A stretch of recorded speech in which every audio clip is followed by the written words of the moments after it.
Good afternoon, everyone. Welcome to the second half of the session. As we kick off this session on the topic on the construction equipment industry, which is around looking inwards, creating an Indian construction equipment ecosystem, I'd like to kick it off by asking Mr. Anand Sundaresan to give a welcome address. I welcome you all to the first panel discussion on looking inwards, creating an Indian CE ecosystem. The topic for discussion is very apt at this point of time due to various reasons. India's construction equipment industry sees a vibrant participation from global MNCs as well as India-based construction equipment players. India has recently become the third largest construction equipment market, globally surpassing Japan. In the Indian market, 6 products constitutes about 89% by value and 95% by volume, and the local content in most of these equipment are over 50%, as the industry continues to strive to improve the local content even further. As we move forward, construction equipment industry is committed to creating a strong, resilient Indian construction equipment ecosystem that will enable India to become a part of global supply chain. The concept is not to isolate from globalization, but to look inside, harness our strength, and make India a global trade superpower. There are 3 key building blocks to enable this vision. Development of mother technologies and components indigenously that will further create a more inspired MSME ecosystem in the country. Enhancing competitiveness of the industry by leveraging Industry 4, developing C hubs and parks, and creating domestically available facilities like testing infrastructure and use scale to reduce the cost. Creating a larger skilled workforce and skilling infrastructure such that India could also become a global hub that exports specialized manpower. The session aims to deliberate on these building blocks and develop a roadmap of key steps that can be undertaken by all stakeholders, including the government, the OEMs, and the suppliers, such that this vision is realized. I welcome Ms. Sukriti Likhi, Joint Secretary, Department of Heavy Industries, and Mr. Subir Kumar, Advisor, Niti Aayog, both our guest of honor, who will offer us the keynote address. I welcome Mr. Chris Slade, Managing Director of Off-Highway Research, who will make a presentation on global construction equipment markets. I welcome the panelists beside the guest of honor, Mr. Dimitro Krishnan, Vice President ICEMA and MD of Volvo India, Mr. Deepak Shetty, Deputy CEO of JCB, Mr. Pratik Kumar, CEO and Executive Director of Wipro Infrastructure Industries Engineering Limited, and Mr. Rajshekhar, Director of BML. I also welcome ICEMA GC members of ICEMA secretarial colleagues, my industry colleagues, customers, supply partners, government officials, media, and other participation of this panel discussion. Finally, last but not the least, I also welcome Mr. Sharad Verma, Managing Director and Senior Partner of Boston Consulting Group, who are ICEMA's knowledge partners who will be moderating this panel discussion. Looking forward to have a very interesting and fruitful discussion. Thank you very much. Thanks a lot, Anand. Thanks for providing the introductions to the group as well. Just to set the context, what I'll do is take the next few minutes to just lay down a few topics on which sort of the panel will deliberate and have a conversation around. So maybe just to start off with, just taking a recap of where we are in today's environment. If you look at the next slide, we are in a situation which is quite extraordinary. COVID has depressed a huge demand outflow over the first quarter. And as we've now seen some green shoots emerge on the second quarter, one of the requirements really is to keep the demand going. And hopefully some of the recovery will lead to Q2 onwards to the following quarter. I think the second challenge as a group we are facing is really how will the COVID impact take place on the financial sector. This is a sector which is heavily dependent on finance, on the equipment and the contract. And how does one really take on that challenge and deal with the financing situation? The third piece is really thinking about employment and the operating workforce. This is a sector which is heavily dependent on infrastructure and labor. And how does the entire labor ecosystem come together in this challenge?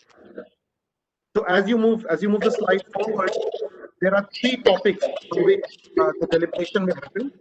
I think the first one is building supply chain resilience. There is a large import constraint which we have. The industry has been building localization. Where is the opportunity to further build on this supply chain resilience and localization? The second is really end user demand. How do we increase mechanization adoption and take that demand forward for the industry in the end user markets? And the third one is really the skilled workforce, which creates the employment opportunity for the entire ecosystem. Maybe just to share a few statistics in each one of the three. If you move forward on the supply chain piece, 6 major equipments comprise 90% of construction equipment sale. There's already about 40% content which is already done in India. And therefore, one of the discussions is how do we really increase this content even further? So what are the technologies to really focus on? How can we bring the supplier ecosystem together to cater to this? If we move to the second piece, which is really around demand generation, and infrastructure is one of the big GDP drivers as well as the employment creators. One of the things we notice is in terms of equipment sales as a proportion of infrastructure, which is the intensity of construction equipment business, India is still about 4 to 8 times lower than what the developed markets are. So it's increased over the recent years, but there is still a high degree of opportunity around mechanization, automation in the end user industries. I mean, to take an example, if you look at the ports business in India, there has now been heavy automation and there has been improvement in turnaround times and profitability of some of the ports. So what are opportunities for us to increase this awareness and expand the demand pool that we cater to? And finally, the third topic, which is really around employment and around creating a skilled workforce. We have over 6 lakh operators employed in and deployed in the construction equipment industry. How does one really increase the skill levels as more and more complex equipment come into play? And where are there opportunities to actually drive certification? So those are the three topics that the panel will deliberate upon. And to kick this off, I'd like to invite and request our Chief of Guest, Ms. Sukriti Lekhi, to share a few words with the entire audience. Good afternoon, everyone, and thank you for inviting me to your meeting, your annual meeting. It's a pleasure to be here. I'm sorry, there's a lot of noise here. Construction equipment. There's some construction going on downstairs. I'm sorry I delayed all of you. I was not able to enter. It seems I had the wrong email ID. So first of all, I hope you're all well and the factories are back and they're open. And I understand that demand is growing given the infrastructure pipeline that the government is pushing. I hope that all of your production gets back to the levels it was pre-corona. The points that you've raised here today are very important, and I'm happy that you're thinking about them because this is the way to grow your industry. And I would like to add some ideas that we've got, and we'll be happy to support whatever you are doing. As you're all aware, I have some written points which I got from the ICEMA office. I'm not going to use those, so I'm just going to use this short time that I have to tell you some of my thoughts. The point about mother technologies, we identified some based on the heavy imports happening in certain machinery. We have started a concept of a technology platform, which means that we are bringing all the engineering kids, the manufacturing experts, and everyone on a web portal or a platform where we will be throwing up challenges. So my request is that all ICEMA members should join this portal. You want the link? I've invited Zakir, who is the director looking after this, to be on the panel with us today. Seema has the details; she can provide them to you. What we would request you to do is that if you're talking mother technologies, we are happy to help you build the mother technologies indigenously so that the children, the engineering kids who are going away to IT, come back and manufacturing becomes an important sector for India again in terms of R&D. When I meet you individually, all of you say that your R&D is going well, but for the country as a whole, we need to do a lot more. So my request is please look at our technology platforms. We have one which has been set up by IIT Chennai, one by BHEL, HMT, by ICAT, and NATRIP. All of these are setting up these platforms to generate opportunities for technology and angel funding. So that is one request to you, that Mother Technologies, that's one way to go.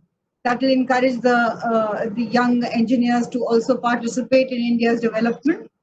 Number two is regarding the supply chains Mr. Verma was speaking about.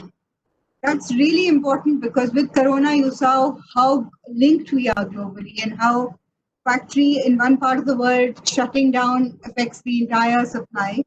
So given the fact that we have all of you here, my request would be to invest, create joint ventures, do what you have to bring in the supply chain, more parts of the supply chain. You said 40% is manufactured in India and the rest is coming from outside.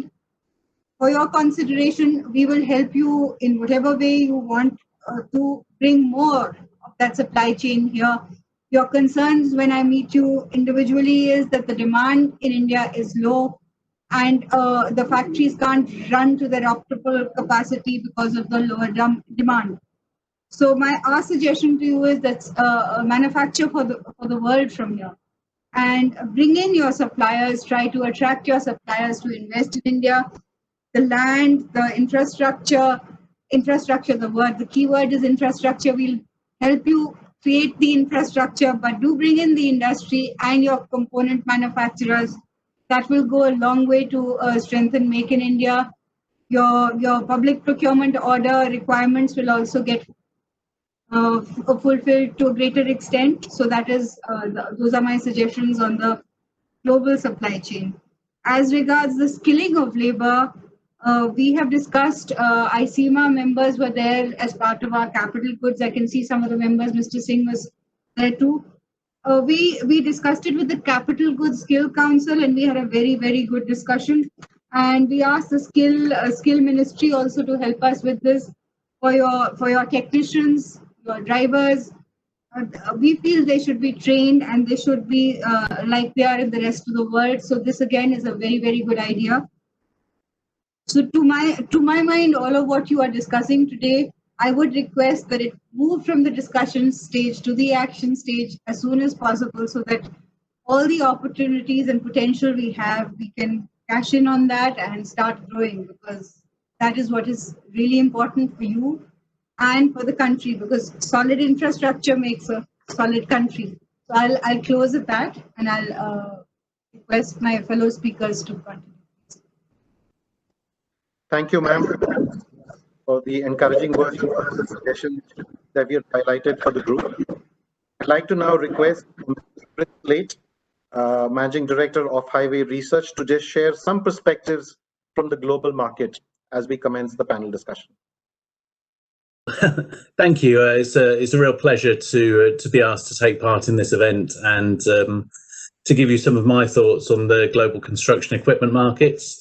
I've already been introduced, so we can skip through that. I'm the Managing Director of Off-Highway Research, and many of you will be familiar with what we do. We're specialists in these international construction equipment markets, and we've been doing this for almost 40 years under various guises and ownership, initially as the Economist Intelligence Unit, but we're now part of the KHL Group, which is a very well-known brand and leading media group in the construction equipment industry worldwide. We have offices all over the world in the particularly focused on the core equipment producing countries, and that of course includes India. Many of you will know Samir Bansal, our general manager in India, who's been working in this industry all his life and has been with us for almost 20 years, and we're very pleased to have him as part of the team. In terms of our coverage, we have extensive international coverage. We produce reports and databases in many of the most important parts of the world, and in emerging markets we also report on the industry there when there's something interesting to report, I would say. Just a little bit of rubric initially. This is a list of the types of equipment that we cover. So in the slides when I'm talking about the global market, this would be our measure of the market by these equipment types. In addition, we have further coverage in India, covering two very important sectors of compaction equipment and mobile cranes. So this is the situation with the global industry that we've seen over the last 20 years or so. As you're all very much aware, it's a highly cyclical industry, and particularly at the end of the 2000s, there was a very sharp downturn because of the global financial crisis. In global terms, it bounced back very quickly because of all the stimulus measures which China put in place. That was kind of a boom and bust situation. And the early 2010s, as a result, the market was somewhat downward. Globally, there were pockets of interesting activity, but it settled at a very low level in 2015 and 2016. However, since then, there was strong growth in almost all regions of the world, the exceptions being Latin America and the Middle East. And as this graph illustrates, that took the industry to a record high in 2018, which was more or less sustained last year. So that's just to give you a little bit of historical context of where the industry is. So just to by way of summarising that, the volume that we reached in 2018, 2019 was about 1.1 million units of construction equipment sold worldwide. And not only was the volume a record, the value of those sales, about 110 billion US dollars in retail value, was also the highest this industry has ever seen. So the market was always going to downturn this year, and what we've seen is, with that cyclical downturn, has been very much accelerated and exacerbated by the COVID-19 pandemic. So in the next couple of slides, I'm going to discuss how that has affected the industry and what we see for the next 4 or 5 years. If you look at our forecast going forward, you may think there's less cause for alarm. We were already maybe a year ago expecting about a 5% decline in the market, and that has been revised down to a 16% decline. So, yes, 16% is worse than 5%, but if you look at the ups and downs of that graph, that's perhaps not as terrible as you might expect, given the situation worldwide. And, the volumes will still remain fairly reasonable in the global sense at about 900,000, 950,000 machines. But as ever, when you're looking at a global situation, it's very important to unpick that and look at the situation in different markets. And the issue that we see here is that every market in the world will fall this year, with the exception of China. And so just let me talk about China for one slide. China was obviously where this virus was first discovered, and it was the first country to go into lockdown at the start of the year. That was a very strict lockdown that lasted about a month. But when the country emerged in April, there were enormous measures put in place by central government to stimulate the economy, the most important of which was allowing the provincial governments to issue special bonds with some conditions attached that they had to be spent on, they had to be invested in effectively. So that includes infrastructure, and it was made very clear they wouldn't be allowed to use this money just to roll over their debt. So as a result of that, from April onwards, the construction equipment market in China really just went nuts. It's been quite a challenge to keep track of that, but our revised forecast now is that rather than the decline of 9 or 10% we previously expected, the market will tick up by quite a strong 14%. And you also see on that graph that takes it to what is historically a very high level. The only time it's been higher was in that previous stimulus boom following the global financial crisis. China is now by far the largest construction equipment market in the world. So that's the reason why the global picture is not looking as bad as it might. The issue, of course, though, is if you strip China out of those figures, it doesn't look so rosy. What we're seeing in terms of world sales this year in the countries excluding China is, again, previously we were expecting not too bad a decline, but our revised forecast is now for about a 26% decline in all those markets excluding China. And that obviously is a very steep decline, very severe. And as I said, every market in the world will, apart from China, will be down this year, anywhere between 15 to as much as 35%. So, really, I think that graph sums up what the impact of COVID-19 is on the global construction equipment industry. We see an extremely sharp downturn this year. We do see improvements starting now, actually, in most markets of the world from the difficulties of the second quarter. And we're hopeful of improvements over the next 2 to 3 years, but it will clearly set the industry back by at least 3 or 4 years from where it would have been. Assumptions are always part of forecasting, and at the moment we're making probably more assumptions than we would like to. But there are important things to consider about the construction and construction equipment industry, which are positives, and I do want to stress that. We feel construction will be resilient. It's not the airline industry, you're not bars and restaurants and hotels. It's something which can carry on even with the necessary impediments that COVID-19 placed on the industry. Sites tend to be big, so people can keep their distance, and the appropriate personal protective equipment, such as face masks, can be applied and can be effective. So construction can continue. The assumption in terms of the market trend, very sharp downturn in the first half of this year, of course. In most of the world, it was in the second quarter. China had happened 3 months earlier, but we're clearly seeing the recovery beginning. As I said, in China, it was very marked, excuse me, in April onwards, and we're seeing it now in the third quarter in the rest of the world. Policy response is critical in this, and it's something I will come back to.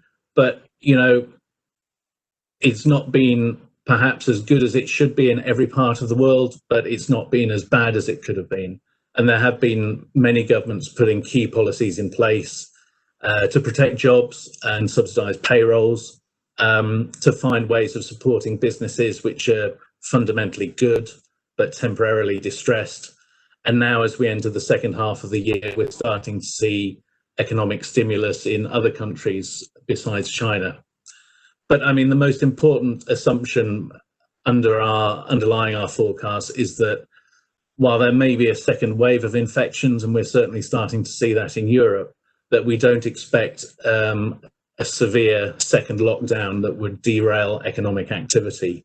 If that happens, and if our economies are brought to a standstill again, then clearly there will be a further dip in construction activity and equipment sales. And the assumption is also a somewhat V-shaped recession. As I said, a very sharp downturn in the first half of the year, but we're seeing a relatively sharp bounce back now. As the graphs illustrated, it will take years rather than months to come back to where the industry should have been without COVID-19. But the important thing is that it has turned up already, and we're not looking at a situation which was what we saw in the financial crisis years, where the industry fell and really bumped along the bottom for a year or 18 months. The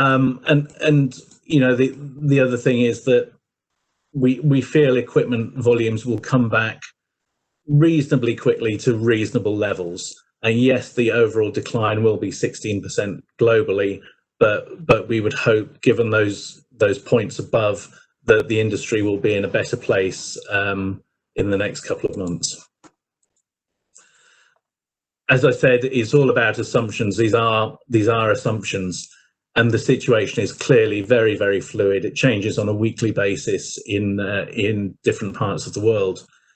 And what I would say about this is that there's nothing that, when I look around the world and when our team survey the industry, there's nothing that makes us think, oh, that could be good, that might turn out better than we expected.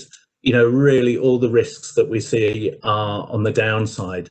So in that sense, you could say that our forecast is maybe a best case scenario, because all of the things that we see coming up, we think could only really make it worse. So I mean, that really is the glass half empty view. I think the other thing is that it's practically illegal to give a presentation without using the phrase new normal these days, but we have to respect the fact that COVID-19 will change societal habits and business habits for a long time to come, and that that will have an impact. As I said, construction is more resilient than many industries, but the economic environment will be weak. Unemployment will rise, and that, while not necessarily being a direct impact on construction, is what drives our industry.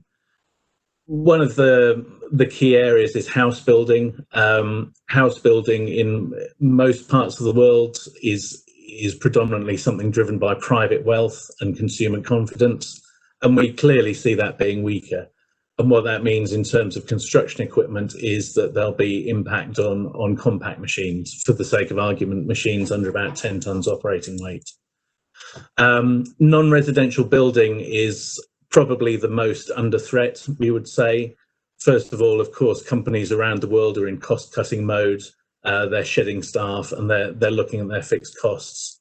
So there's less demand for bricks and mortar places of work. And you know, the other fact is that workers like myself and many other white collar workers around the world have been sat in our home offices for 6 months, and companies are beginning to sort of say to themselves, look, hang on, do we need a really expensive tower block office in a city centre when actually the business is continuing in this way with home working, and a lot of workers are much happier doing that. So I think the future demand for office space is questionable. And again, the habit, which is demonstrated wonderfully here today, is that, you know, we're able to do business, to talk and swap ideas via video instead of jumping on a plane and flying halfway around the world. So companies are keen not to have that cost. And that, of course, feeds through to things like airport development, hotel building, all those aspects of the economy.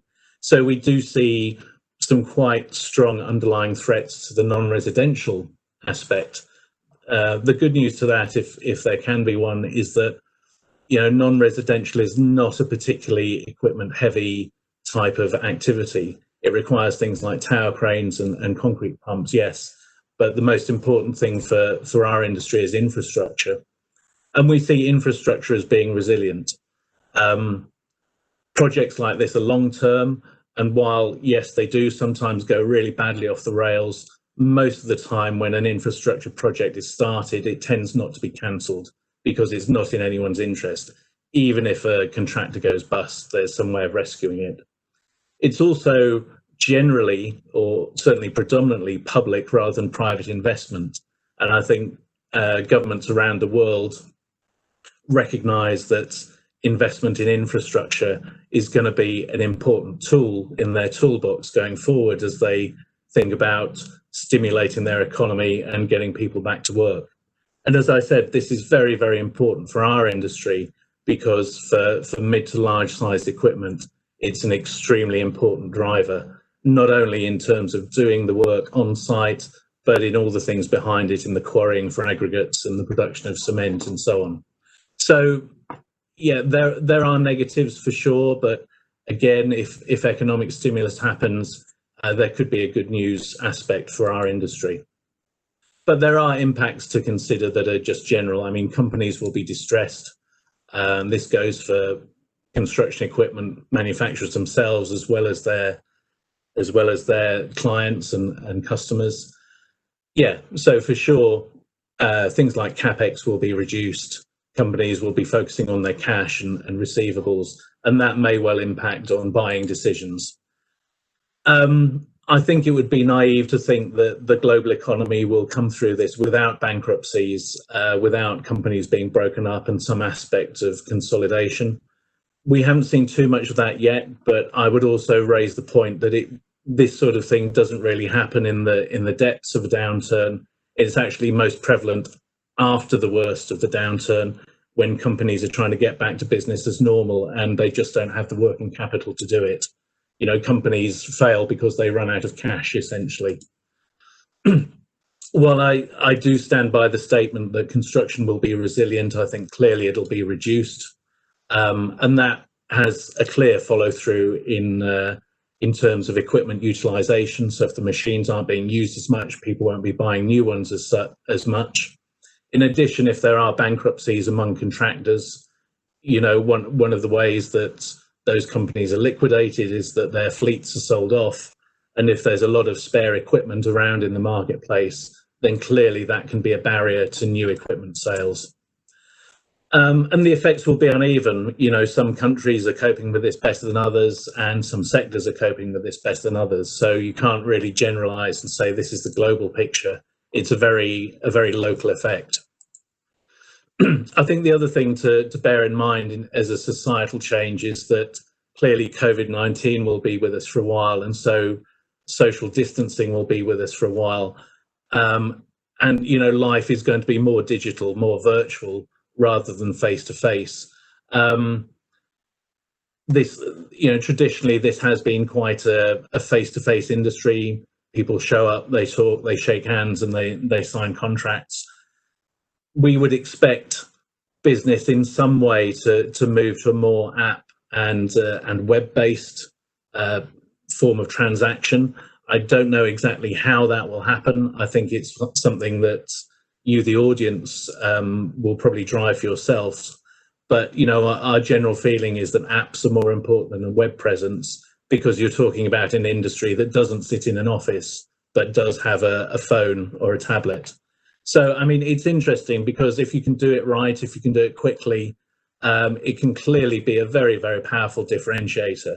So there is certainly an opportunity there for the companies that think this through and execute it correctly. Equally, if you do it wrong, you know, I'm sure everybody who's listening will have had the experience of dealing with an app that just doesn't work, or dealing with a web-based company that just hasn't got anyone you can speak to when it's not going right. And it's hugely frustrating, and you just walk away and you never do business with them again. So that is the pitfall of going into a virtual world. You have to get it right, because otherwise you might have been better off not doing it at all. I think the other thing that this whole situation of the last year has raised is that this is an industry that over the years has moved to a very lean manufacturing model, and with the sort of just-in-time principles. And we saw as different countries locked down that the supply chains became strained. So to give an example from Europe, the first country to go into a very tight lockdown was Italy. But, you know, life in the rest of the Europe continued for a month or so. But for construction equipment manufacturers, it was a big problem, because Italy is a very important source of key components. So even while demand was there in other countries and factories could remain open, one or two had to close because they just didn't have the parts they needed to make equipment. So I think it does raise a question about, you know, whether that model needs revisiting, whether manufacturers need to hold more stocks, and because I think it would be naive to think that there won't be further tightening of restrictions as the Northern Hemisphere winter rather approaches. So just to move on from the global picture and talk a little bit about India, sitting here in London, I'm not really sure what I can tell you about the Indian construction equipment industry that you don't know yourselves. But this is just to present our forecast, which has been built by our researchers and our team in Delhi, led by Samir. Clearly, we see the downturn this year as being quite severe. And of course, that follows on from 2019, where there was the big disruption in the middle of the year due to the general election. When I was at EXCON last year, the feeling was very good. You know, activity was clearly picking up very strongly. And we'd previously hoped for quite strong growth in 2020. That clearly won't happen now. The industry will be down quite sharply. However, as I said, you know, we do believe that it will be a fairly V-shaped, a fairly brief downturn, and that growth is returning now and will continue to. So we see the Indian industry recovering, and we believe that by 2023 we will be up to around those sort of record levels, record volumes that we saw in 2018. And then, of course, in 2024, there's another election scheduled, and that always provides disruption to business. But, you know, I think in terms of the volumes and the disruptions, our belief is that India, like many other countries, is through the worst of it. Chris, moving on, I think it was very helpful to just get a global perspective on just what's happening with the overall equipment market and sort of leading into sort of the situation that we expect in India. We've had a good Q2. And again, as Chris said, with some of the variables in play, we will see how some of these numbers play out in the ensuing quarters. Before we move to the panel discussion, I wanted to request Shri Sudhir Kumar, advisor NITI Aayog, to just share some of his perspectives before we enter into the panel conversation. Mr. Kumar. Good afternoon, everyone here. And it's a privilege to be present here in the annual session of the association. And it's really very enlightening and kind of many perspectives we are getting, the way we are going to new normal and all that. And it's a little difficult to foresee what kind of scenario will.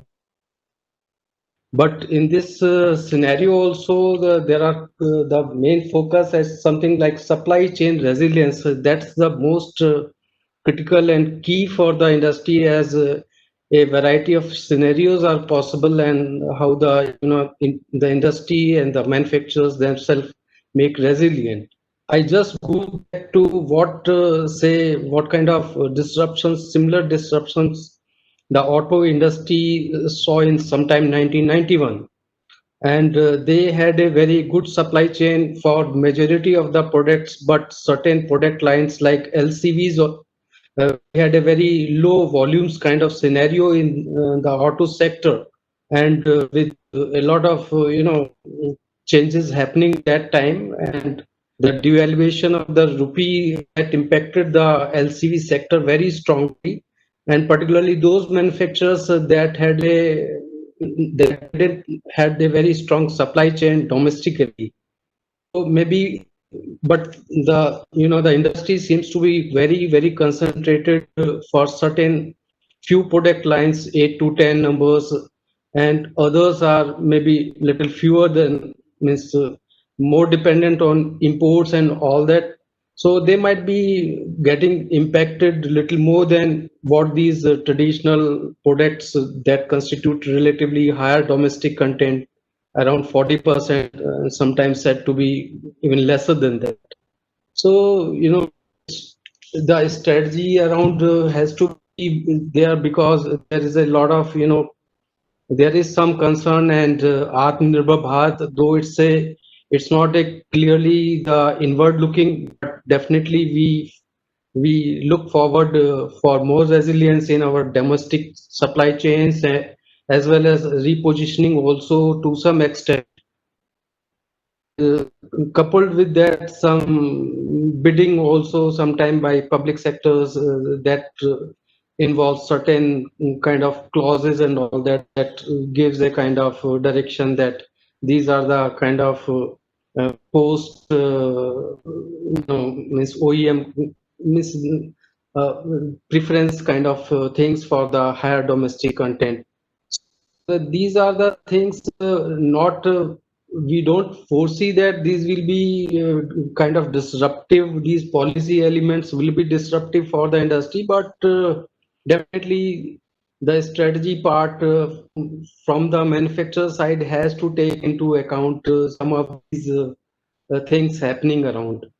Another that we don't directly can't compare it with other mass production kind of industries. The way you operate many times, very specialized kind of equipments also, tailor-made kind of, if not tailor-made, then definitely suiting to the conditions. And like you mentioned about the mother technologies, and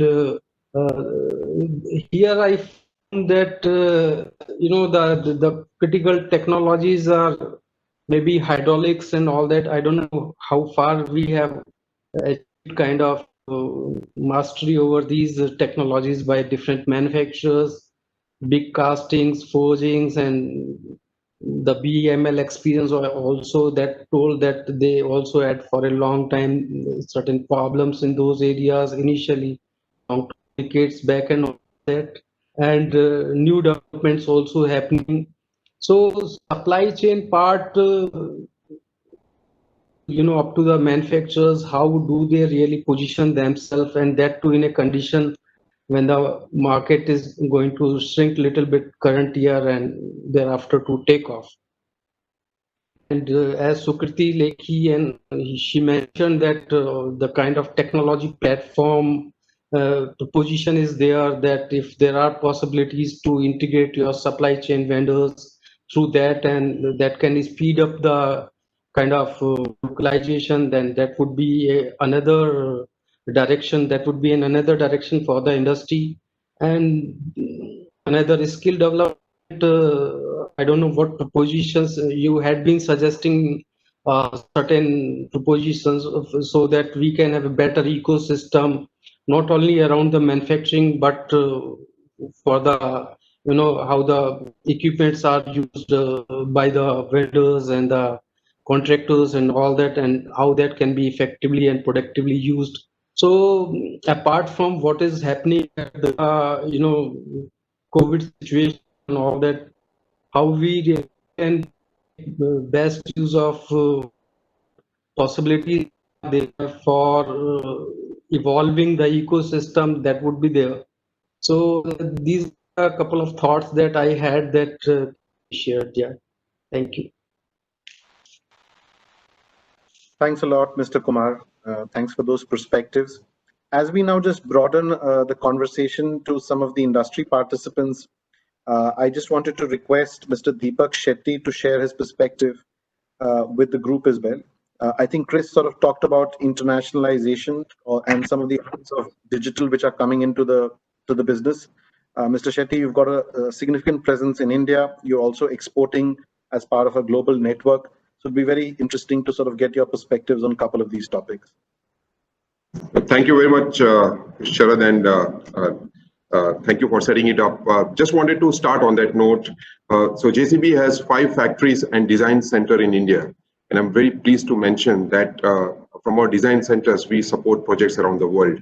I can very proudly mention that whether projects in America, Brazil, or UK, there would be a contribution of the JCB Design Center. And from the factories, we make 60 different types of products in 8 categories, and we proudly export them to more than 110 countries around the world. So we design in India, we manufacture in India, we export all around the world. And last year, we had a small celebration when we also started exporting to Japan. In nutshell, it is not about creating an CE ecosystem. The ecosystem is there. I think the conversation today is about how we enhance it.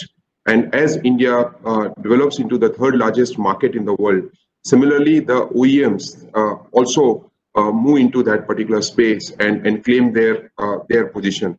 So coming to the ecosystem, I would look at 3 different aspects. To build an environment or ecosystem, first focus is on the technology. The second focus has to be on one, global quality. We have to be world class in whatever we do. And third is on developing the skills. And that skill set is not only within the business, but it is across all stakeholders. So one big shift we have seen in the industry is integration of digital technologies with the construction equipment. At first, people thought that this would not be possible, but almost 5 years ago, we invested in an advanced telematics technology into our range of machines. And this has become very normal. And I know across the industry, this is now becoming absolutely normal. But this will really help projects more and more, as projects are today time-bound. The productivity of the machine is very important. The customers want to know on a real-time basis how their machines are performing, what they are producing, and also from the basic health of the machine. So investment in digital technology is very, very important. And we already have the ecosystem, particularly with all the growth that we have seen on the IT sector. I think it's very important to harness that particular capability that we have so that we develop smarter and better machines and support our customers, not only in India, but globally. The second point which I wanted to mention was being reliant also means being competitive both in terms of cost and quality. As I said, whatever we manufacture has to be as per one global quality, because we'll have to compete with the best around the world, not only in India, but also outside. Quality does not mean, again, your systems, processes, but the quality of your supplier also becomes very important. The quality of the people who work for the suppliers become very important. If I extend this thought further, the quality of the people who operate your machines become very important. You may design a very productive, very fuel efficient machine, but the operator, the person who is using those machines, if the person is not trained, they will not be using those machines in a safe manner. They will not be using those machines in a productive manner. So it becomes very important. I would just give a small example. In 2019, we trained almost 3,100 operators around the country. And in spite of the COVID challenges, we have trained almost 2,000. So I think industry has a responsibility to ensure that people who use those machines are trained and support on it. Similarly, sometimes a machine breakdown. What is the quality of people who offer service to the customer? How does the good quality service ensure that the uptime is at the maximum? Here again, I would like to give a number. 2019, we trained almost 6,200 engineers through our dealers, through our customers. And this year, we have trained almost 4,000. So I feel industry has a responsibility also on this front, that to train people who service the machine so that customers can have the maximum, the benefit of maximum uptime. So to build an environment, as I said, focus on technology, focus on quality, and develop the skill sets. Ms. Lekhi touched upon a very important point. That is that it will be very important to really develop an ecosystem which attracts the best of the talent. Today, one of the sad part is some of the best talent don't come into the manufacturing sector. And whether it is the OEMs or the suppliers, everybody struggles because of that. So it would be very important for us to attract the best of the talent into this sector, both at a OEM and a supply chain level. And for that, we need to make manufacturing cool again. So I would end my pitch by saying we as a team need to make manufacturing cool again so that we work together with the best talent and really create a world-class ecosystem which supports not only the businesses in India, but also most of us are MNCs, most of us have mother organizations outside this country. And I think the Indian ecosystem can be a supplier to the world. Thank you. Thanks, Deepak. With that, as we talk about manufacturing becoming cool again and the advent of some digital technologies into the ecosystem, I'd like to now request Prateek, to provide a perspective from the supplier ecosystem. Mr. Kumar actually talked about hydraulics, and I think if there is one person in this group who understands hydraulics, it's probably Prateek. So Prateek, over to you to share your perspective. Thank you. So I'll speak on behalf of the component manufacturers, and it also plays to the theme of the supply chain resilience, which is one of the pillars of today's conversation. So as you all agree, Sharad, it's a symbiotic relationship which we share with our OEM manufacturers, and there is a very strong coupling and interdependencies which are there. And one cannot succeed without the other, right? So having said that, I would like to build on some of the things which I heard, and from my perspective, on behalf of the component manufacturers, I see interventions which can be taken at 3 levels. One, the kind of encouragement or incentive which is there for the component manufacturers to invest. The other one is the kind of encouragement which is there to market, both domestic and, as we heard, we should really be manufacturing for the world and what it would actually take. And the third is also on ease of doing business, and much has already been started on, but there is an opportunity for us to do more.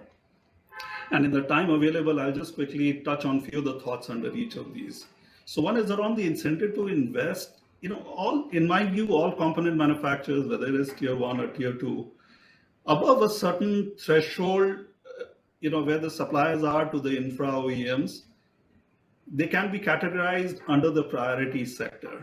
And when we spoke about earlier being manufacturer of the world, Deepak also stressed on the point on quality, on technology, you have to be ready to be able to cater to the needs and the requirements of the world, which means there has to be the R&D spend, there has to be the investment in automation, there needs to be innovation taking place in the component manufacturers as well, and not merely in the OEMs, which would mean that there has to be certain form of incentive which needs to be there for the component manufacturers, right? And that incentive could be as a percentage of spend which they are making on it. But until and unless they actually do that, you will never be able to go for the larger market which lies outside the shores of India. So that I think was one point which I wanted to quickly make. Second is, when we talk about component manufacture, there's a huge range, right? And we need to find how we can support the component manufacturers, because many of them do struggle. Working capital is a big issue. Access to capital is another big issue. At least in the initial period, is there a way to be able to subsidize working capital loans as well as the investment loans for a certain defined period? It could be 3 years, 4 years, 5 years, but there's something which is worth considering. And it's something also which can be looked at the time of fresh capacity investment as well. Otherwise, many of them are strapped for cash, strapped for resources, and they really do not have any access and wherewithal to be able to take it forward. And the third point is that, given the variation and the seasonality of demand which our industry experiences, and that's not going to go away, we should actually look at how else and in what manner can we further relax the norms on the variable workforce. Some of the work is already underway. With regard to overtime limits, with regard to overtime payments, etc., which will be a significant relief for the manufacturers, not only among the OEMs, but also in the component manufacturing industry.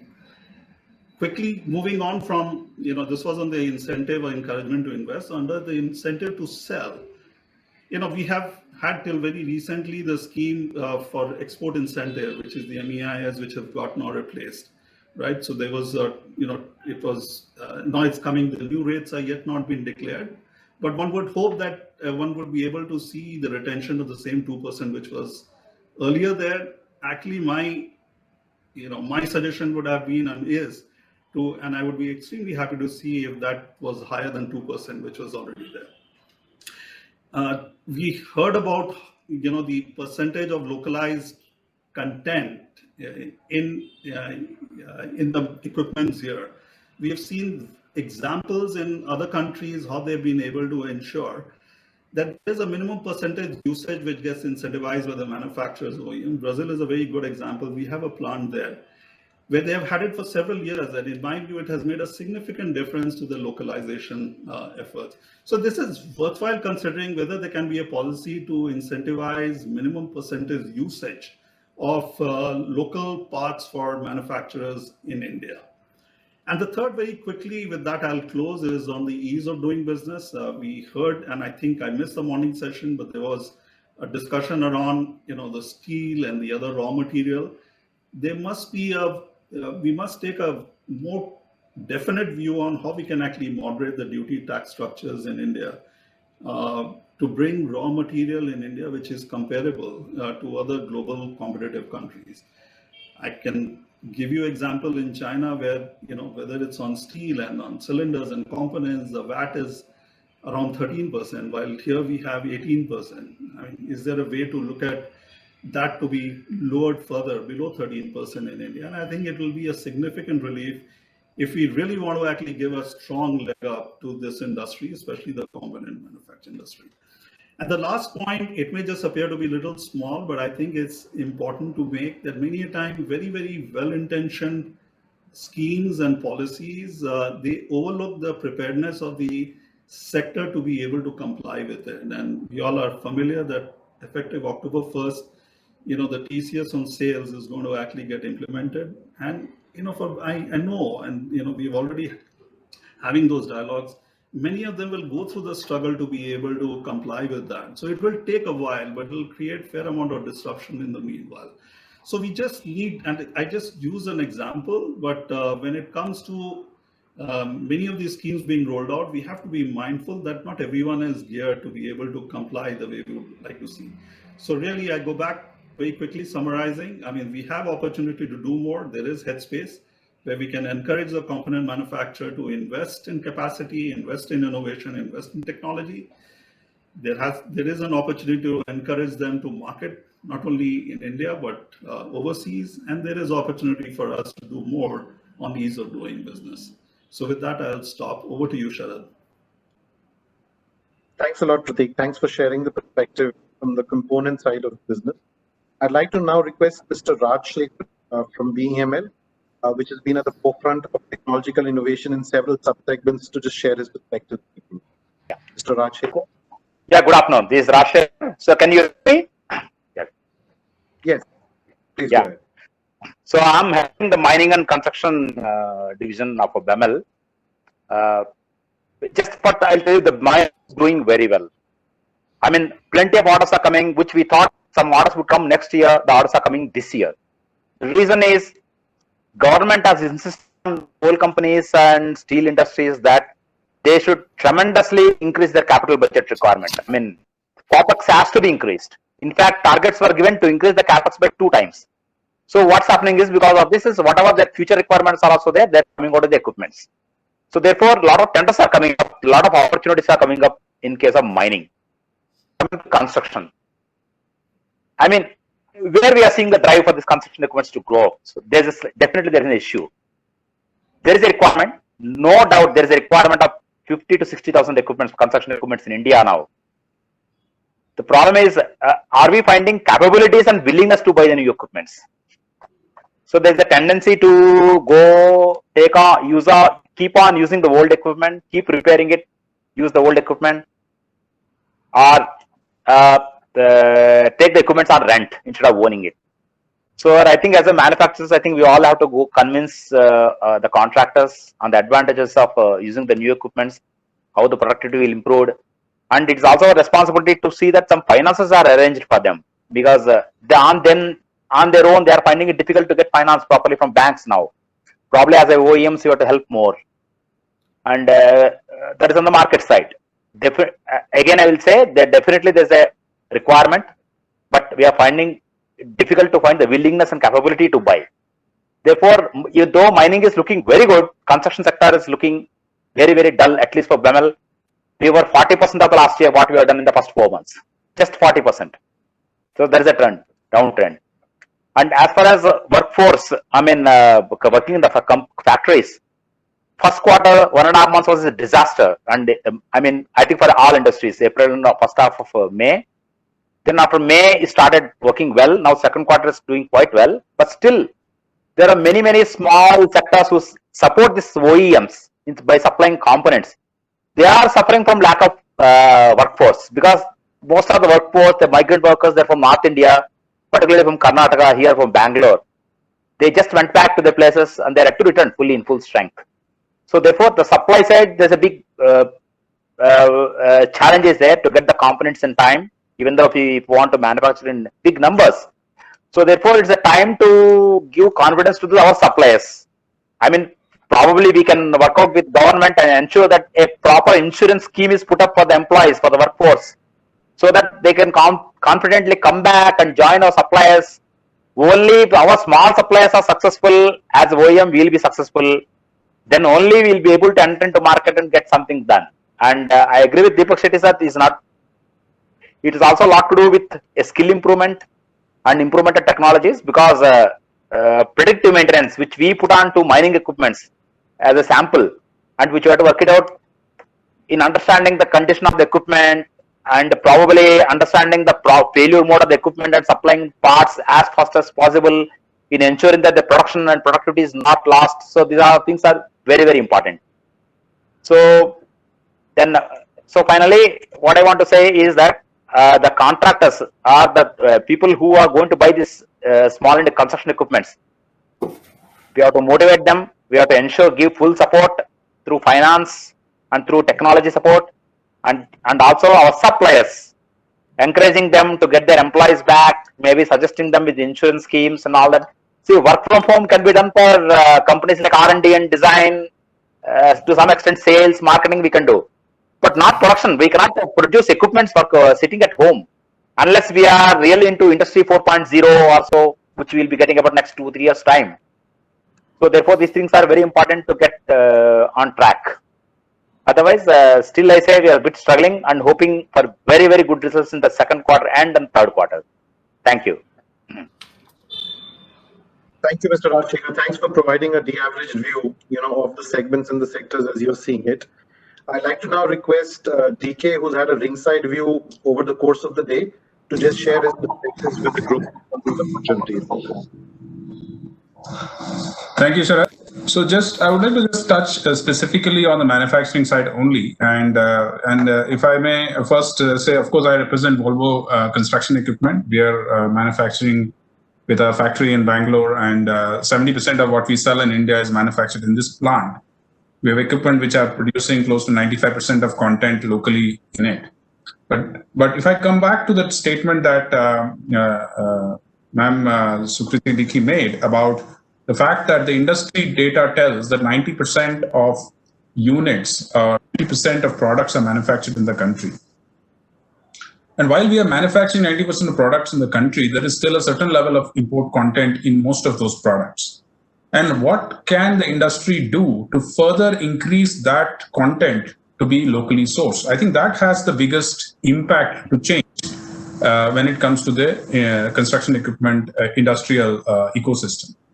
Unfortunately, when we look at the focus, a large part of the focus has been on low volume, large equipment or high value equipment when it comes to localization, or when you look at many of these PP orders and all of that, they're focusing on that. And I would rather like to say that how can we have an engagement between the government and the industry to take clear focus on those identified technologies in the area of hydraulics, in the area of electronics, in the area of undercarriage components, most of which, if we create a local ecosystem, local supply chain, the impact on the industry will be very, very large. It will reduce, of course, the foreign exchange bills. It will also make us from the currency fluctuations and all of that. Coupled with that, one other element which some of the speakers have already mentioned, which I would like to touch upon, is that not only do we need to cater to the domestic demand, we need to become much more export oriented. Yes, there are many of us who are exporting, including Volvo or JCB or many of our industry players. But in order to increase exports and become competitive globally, one of the key things is the cost of raw material, particularly steel. And we talked about it in the inaugural session that steel is the biggest raw material content in our industry. And what can be done to make it much more competitive for our industry to be competitive for export? So in my opinion, if the focus of the industry goes into increasing local content on technologies that many of us are importing, and motivating suppliers globally to come in and invest in India and put together the factories so that we can reduce the cost. Not only that, we can also become much more self-sustained. I think then the focus on steel cost reduction, and so that we can become much more competitive for export. That is what basically I would like to leave the message. Since we are running out of time, Sharath, I would leave the rest of the proceedings to you. Thanks, DK. So just to close off the session, I think we've had a very enlightening session, different perspectives, from the government, from the equipment suppliers and the component industry as well. I'd like to now just request Mr. Jagdish Bhatt for some closing remarks. Thank you, Sharath. Well, that's an interesting participation and very interesting discussion and contribution from various panelists. While concluding the session, I would like to add a couple of remarks. What I understand here is the two important parts are becoming self-reliant India, and second is India to become and remain a significant global supply chain hub. Very important for both of them is the skilling, which is not a separate point, but which is the influencer of achieving the first 2 points. As C industry, I think we have a right ingredients to build capability and capacity with a little support on mother technologies from the respective industry experts. We have exhibited skill in all sectors in the past, but is it complete? Is it a rounded off solution do we have? Innovation and globalization is the key factor in achieving both self-reliant India and a global supply chain hub. I remember in 2002, during Mr. Vajpayee's leadership, government initiated a movement called Incredible India, and it was largely for the tourism industry. I think it is true for all the industry which one should adopt. Making India an incredible India calls for a very strong movement. While Deepak was mentioning about world-class quality and quality in everything what we do, and also as strong commitment, consistency, training, and integrity can make India achieve that position by making India a credible India, which will lead to becoming an incredible India. Today, we are listening to the same actions through NITI Aayog in transforming India. I'm sure with this combined effort from the sea industry in achieving these parameters, which will make India a very strong global player in terms of a global supply chain hub, will make all our dreams meet, both in terms of becoming a self-reliant India and also in being a global player in terms of making India a very strong global supplier and a technology partner in the eyes of the global market. Thank you all the participants and for the inputs. Thank you for your time. Over to you, Sharad. Thanks a lot, everyone. Again, I'd like to thank the guest of honor, Sukriti Lekhi and Sudhir Kumar, and all the participants for the session today. And I hope we found that useful for the entire group involved. Thanks once again.